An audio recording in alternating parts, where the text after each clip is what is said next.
urdhrave dhe të gjitha proceseve, duke qenë se Këshilli i Lartë i Prokurorisë nuk ka informacion të klasifikuar apo informacion i cili duhet të aksesohet në procedurat të tjera, pra informacioni që ne menaxhojmë është transparent dhe i aksesueshëm nga publiku, i kemi kërkuar asistencë që të mundsoj, qoftë nga ana teknike, por edhe nga pikpamja e fondeve, për të krijuar një arkiv digjitale, sidomos për database-n e vlerësimit, por edhe për të gjithë workflow që quhet, pra të gjithë procesin e punës, që nga momenti që një shkresë hyn në zyrën e Këshillit të Lartë Prokurorisë deri në daljen e saj në të gjitha hallkat dhe në të gjitha proceset.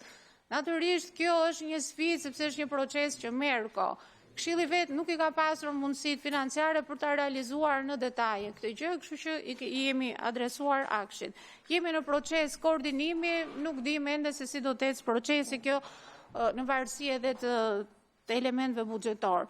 Nga ana tjetër kemi kërkuar një bashkëpunim nga UNOPS-i, por ky është projekti i cili do të asistojë prokurorinë e përgjithshme dhe të gjitha zyrat e prokurorisë për menaxhimin e dosjeve, për të patur akses në ato dosje që ne na facilitojnë punën për procesin e vlerësimit, apo për të dizenjuar në raportim ato të dhëna që ne si Këshill na duhen në procesin e vlerësimit. Kështu që në këtë kontekst mund të them që ura e bashkëpunimit dhe komunikimit është vendosur, presim që të kemi një lloj feedbacku, të themi pozitiv, edhe në këtë lloj bashkëpunimi.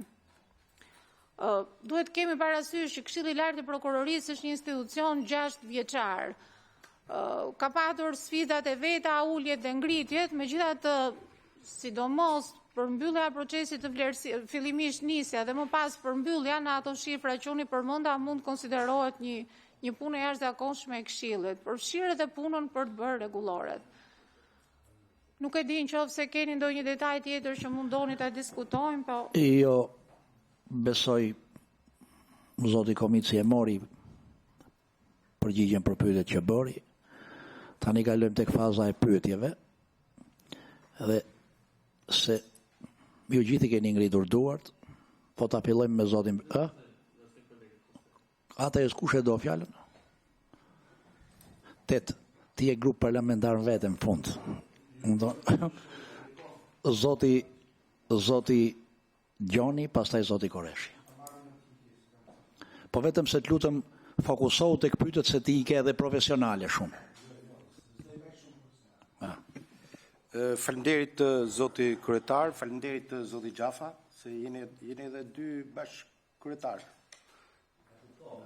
Pa, ja. Faleminderit përfaqësuesja e drejtuesja e Këshillit të Lartë të Prokurorisë dhe juve zotëri prokuror. Pyetjet e mia janë të karakterit të thjeshtë. Në lidhje me ngjarjen e djeshme, të cilët ka krijuar një problematik në lidhje me çështjen e avokatëve, të cilët kanë ndërmarrë disa hapa, të cilët, të them të drejtën, kanë kaluar deri në vendimmarrje të cilët janë ekstreme. A keni një qëndrim në lidhje me arrestimin e avokatit të Elbasanit në kuadër edhe të paritetit që ekziston dhe normalisht kjo është e drejtë e gjyqtarit në respektimin e palëve në seancë gjyqësore midis prokurorit dhe avokatit. Nëse keni një qëndrim dhe si ju duket juve ky shëndrimi i avokatëve dhe arrestimi i avokatit të Elbasanit.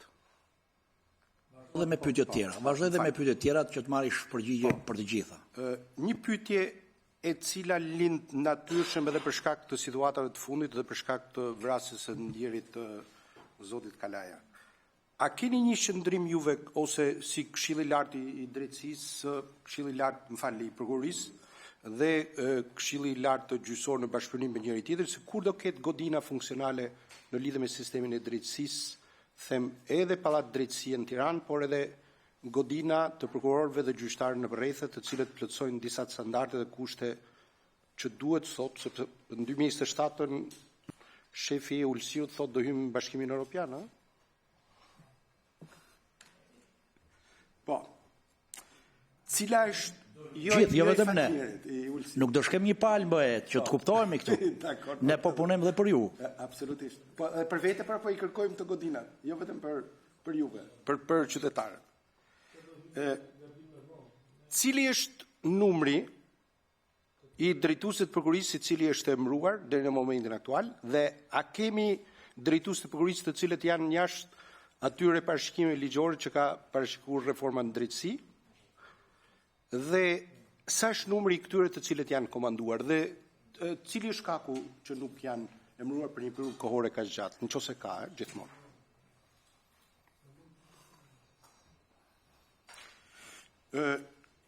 Në çfarë faze, kjo është më shumë karakterit informues, është emërimi i drejtorit të BK-s dhe prokurorit të SPAK-ut dhe a ka ndërhyrje nga institucionet e tjera, qoftë të pushtetit qendror, por qoftë edhe institucioneve ndërkombëtare. Se e dim me rastet e fundit se si vinin nderuar ambasador, shkonin, vinin, hynin, dilnin të kësaj natyre.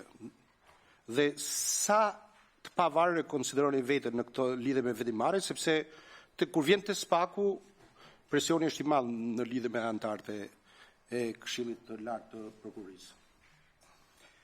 Dhe e fundit, që do i lë radh zotërive të tjerë, në raportimin që ka sot në media, por edhe njëkohësisht edhe në lidhje me pyetjet që drejtuesve të KLG-s, rezulton që një numër i madh magjistratësh kanë 3 muaj, 4 muaj që nuk emërohen në gjykata. Dhe megjithse nevojat janë ekstreme në lidhje me emërimin e këtyre që të fillojnë punë sa më shpejt, a keni ju raste të kësaj natyre që për shkak të mekanizmave që ju keni mrena për mrena nuk janë emëruar dhe sa kohë kanë këta dhe në vazhdim të kësaj kur mund të emërohen nëse ka të tillë? Faleminderit. Do kaloni me përgjigjet e pyetjeve të zotit Gjoni, pastaj do merrni bllokun tjetër të pyetjeve nga kolegët. Lidhur me avokatin e arrestuar në Elbasan, ne kishim një mbledhje plenare sot që kaluam kushtet dhe kriteret formale për drejtuesin e SPAK-ut dhe e diskutuam në mënyrë informale. Vendosëm që fillimisht do kërkojmë informacion, unë kam komunikuar me drejtuesin e prokurorisë, i cili do na jap një informacion të shkruar për situatën dhe më pas do vlerësojmë qëndrimin. Pra nuk mund të shprehemi pa pasur një informacion të plot se si kanë rrjedhur ngjarjet dhe mbi bazën e kujt është bërë qoftë arrestimi, qoftë ankimi apo të gjitha procedurat e tjera. Informacioni në media ishte e kufizuar, kështu që ne u rezervuam për të dalë me një qendrim të nxituar pa mbledhur të gjithë informacionin e nevojshëm.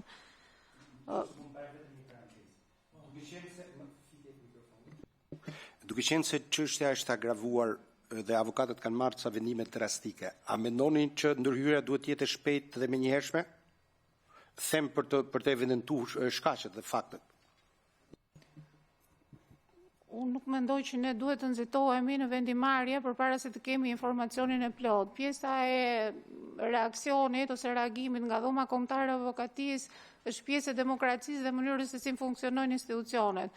Unë besoj që pa patur informacionin e plot Këshilli, nuk mendoj që do dalin në një qendrim. Gjithsesi anëtarët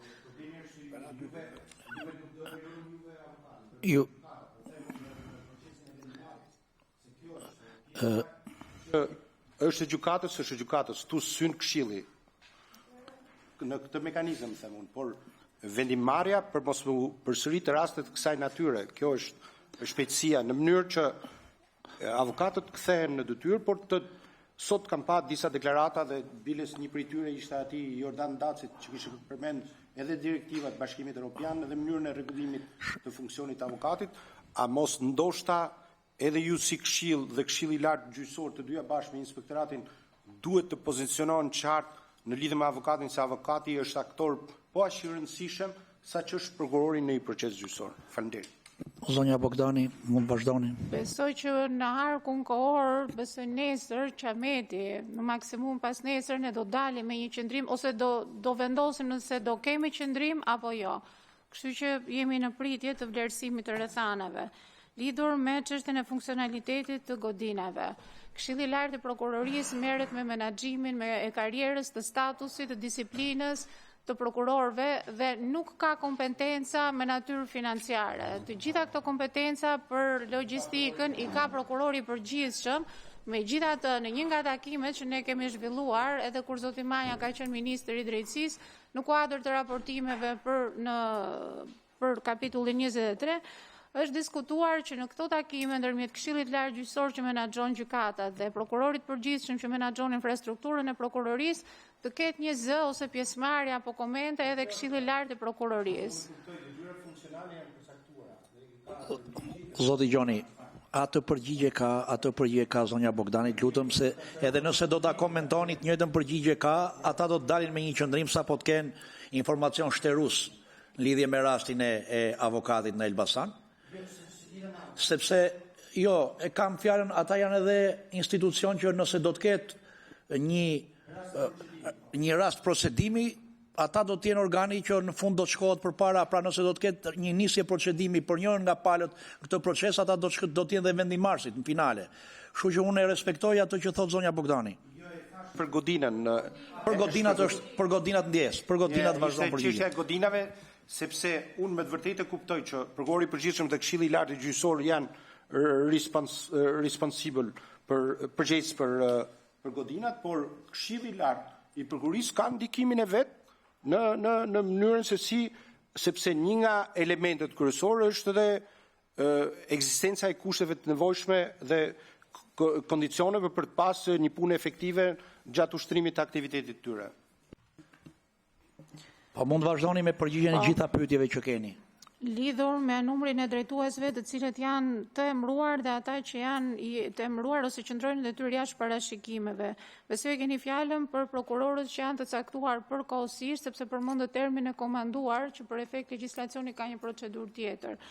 Atëherë, në rrethet kryesore nuk mund të ta them me saktësi, po Tirana, Shkodra, Korça, Elbasani, Kuksi, Dibra, janë të emëruar në mënyrë të plotë sipas legjislacionit. Në të gjitha rrethet e tjera, kjo edhe për shkak të vakancave, kuptojeni vetë ka problematika. Jo për shkak të procedurës së ndjekur, po për shkak të ruajtjes së funksionalitetit pas zbrazjes së sistemit për shkak të procesit të vettingut. Më lejoni të theksoj vetëm një gjë. Kemi rihapur për të disatën herë garën për drejtues në Berat, në Sarand, në Kukës dhe në disa prokurori të tjera, nuk vjen askush për të konkuruar dhe ne siç i hapim ashtu edhe i mbyllim. Jemi përpjekur që dhe kemi diskutuar shumë fort madje me debate për të adresuar këtë qoftë edhe pa pëlqim. Megjithatë kemi rënë se tuash në paqe me konceptin që ai që do të shkojë drejtues nuk mund ta bëjë këtë punë jashtë vullnetit të tij, sepse është përgjegjës për gjithë marrëvajtjen e prokurorisë dhe të zyrës aty. Nëse është jashtë dëshirës, performanca e tij ose saj nuk mund të jetë në nivelet më të larta dhe nesër pas nesër mund të rezultojë që thotë që shiko, më çuat me zor aty dhe unë kaq munda të bëj. Kështu që Këshilli është përpjekur të ndjek një qasje të balancuar. Lidhur me drejtuesin e Faleminderit, por situata në lidhje me këtë, unë e kuptoj që jeni organ kolegjial dhe është vështirë vendimmarrja. Unë kam qenë vetë në organe kolegjiale dhe çështja e marrjes së një votimi për çështje të cilët janë esenciale, është shumë e vështirë dhe ju keni kohë të shkurtër që keni shkuar në drejtimin e këtij institucioni.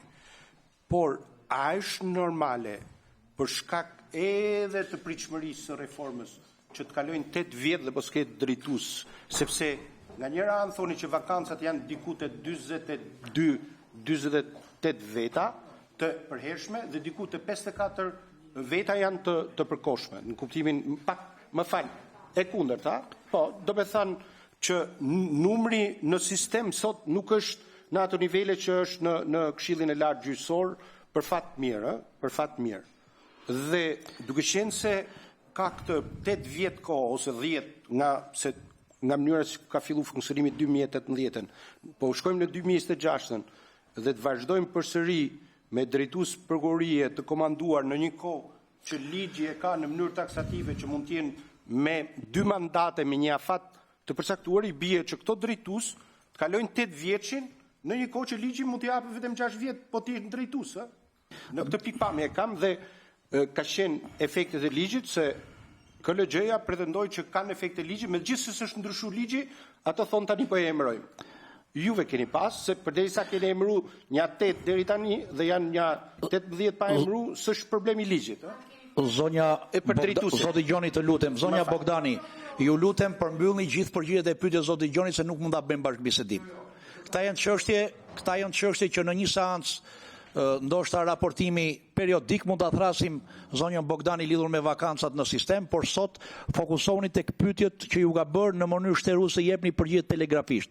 Për pyetjet që ka bërë, jo komente, debate, sepse nuk e ndihmojmë procesin. Ju lutem, përmbylleni. Atëre, për ta ritheksuar dhe një herë, bëhet fjalë për prokuror që me vullnet të lirë nuk marrin përsipër drejtimin e zyrave të prokurorisë. Arsyet ndoshta mund të diskutojmë në një forum pak më të dedikuar. Sistemi nuk është më ai që ka qenë, ka një decentralizim absolut. Dhe ndoshta kjo është një sfidë shumë e madhe të menaxhosh një institucion me prokuror të rinj që dalin nga shkolla e magjistraturës, që ndoshta nuk janë shtruar ende në punë dhe nuk kanë arritur të krijojnë atë qasjen e tyre të plot institucionale në praktikën prokuroriale. Kështu që ndoshta është një sfidë që ata që do shkojnë natyrisht duhet të plotësojnë disa kushte, të kenë 7 vite punë për shembull. Domethënë duhet të kenë një lloj karriere. Janë mësuar me një sistem tjetër dhe ndoshta ky ndryshimi i mundësisë sjell dhe këtë lloj problematikash. Gjithsesi, të gjitha prokuroritë kryesore janë me drejtues. Me përjashtim të Durrësit i cili është në proces, ndërkohë që të tjerët kanë drejtues ose zëvendës drejtues, por që janë të përkohshëm. Më lejoni të kujtoj edhe diçka, duke qenë se prokurori është i pavarur me sistemin e ri, roli i drejtuesit është i zbeur. Të gjitha aktet që ata nxjerrin kalojnë në mënyrë formale nga drejtuesi vetëm për t'u sigluar. Kështu që nuk është që ka ndonjë rol substancial në proces drejtuesi i prokurorisë, ajsa të ndikojë në cilësinë e ushtrimit të ndjekjes penale. Lidhur me ato që ju përmendët me magjistratët e emëruar që kishte problematika KLG. Fatmirësisht, ne edhe pse mes debatesh të ndezura ndonjëherë, kemi arritur që t'i emërojmë brenda muajit korrikt. Kështu që nuk kemi asnjë lloj problematike në këtë drejtim, lidhur me drejtuesin e BK-s dhe SPAK-un. Në çfarë faze janë? Ne jemi duke pritur nga prokuroria e posaçme, nga grupi që është ngritur për këtë qëllim, të sjellë emrin e personit të cilin do ta rekomandojë sipas ligjit për ta caktuar Këshilli i Lartë Prokurorisë si drejtues. Kaq informacion kemi në mënyrë zyrtare, besoj që është një proces që do përmbyllet së shpejti, por nuk di t'ju them një afat kohor. Ndoshta mund të jetë momenti që Këshilli të tregojë një rol më proaktiv lidhur me procedurën e ndjekur, por referuar në enin 33 të ligjit 95 për institucion për organet që luftojnë krimin e organizuar, roli i Këshillit është vetëm formal. Ne kemi diskutuar gjëre gjatë këtë lloj qasje në momentin që i mbaroi mandati drejtueses aktuale dhe arritëm në përfundimin që nuk mund të dalim jashtë parashikimeve që bën vetë legjislatori. Kështu që qëndruam në qasjen pasive, do presim nga SPAK dhe nga komisioni të na sjellë emrin i cili do të rekomandohet nga SPAK dhe ne do ta emërojmë drejtues të BK-s. Megjithatë të presim procedurat të mos flasim pa përfunduar. Lidhur me drejtuesin e SPAK, unë e përmenda pak më sipër që sot ka qenë mbledhja që ne kemi miratuar kushtet dhe kriteret formale të prokurorëve që kanë aplikuar për drejtues në prokurorinë e posaçme. Ata janë pjesë e strukturës aty, kanë kaluar jo një herë, po disa herë të gjitha këto filtra, kështu që kjo procedurë